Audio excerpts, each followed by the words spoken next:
স্বৈরাচার শেখ হাসিনার পতন ও দেশ থেকে পালিয়ে যাওয়া কুমিল্লা দক্ষিণ জেলা বিএনপির যুগ্ম আহ্বায়ক ও চৌদ্দগ্রাম উপজেলা বিএনপির সভাপতি কামরুল হুদার নির্দেশনায় মঙ্গলবার বিকেলে চৌদ্দগ্রাম উপজেলা শ্রীপুর ইউনিয়ন যুবদলের আহ্বায়ক মামুন মজুমদারের পরিচালনায় শ্রীপুর ইউনিয়ন বিভিন্ন বাজারস্থল আনন্দ মিছিল ও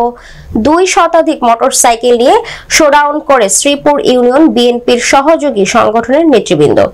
এই সময় উপস্থিত থেকে বক্তব্য রাখেন শ্রীপুর ইউনিয়ন যুবদলের আহ্বায়ক মামুন মজুমদার, কুমিল্লা দক্ষিণ জেলা যুবদলের সহ সাধারণ সম্পাদক মুজিবুর রহমান, শ্রীপুর ইউনিয়ন বিএনপির সদস্য সচিব আবু তাহের, শ্রীপুর ইউনিয়ন কৃষক দলের সভাপতি হানিফ মজুমদার, কৃষক দলের সাধারণ সম্পাদক নাজির আহমেদ, ইউনিয়ন বিএনপির উপদেষ্টা মণ্ডলীর সদস্য আর্মি মতিন, উপজেলা বিএনপির সদস্য সোলাইমান, 3 নং ওয়ার্ড বিএনপির সভাপতি ওমর ফারুক মারুফ। এই সময় আরো উপস্থিত ছিলেন ইউনিয়ন যুবদলের সদস্য সচিব সেলিম, ওয়ার্ড বিএনপির সভাপতি শহীদুল ইসলাম, ইউনিয়ন বিএনপির সাবেক সাংগঠনিক সম্পাদক মনির হোসেন ও বিএনপির অঙ্গ সহযোগী সংগঠনের বিভিন্ন নেতৃবৃন্দ উপস্থিত ছিলেন।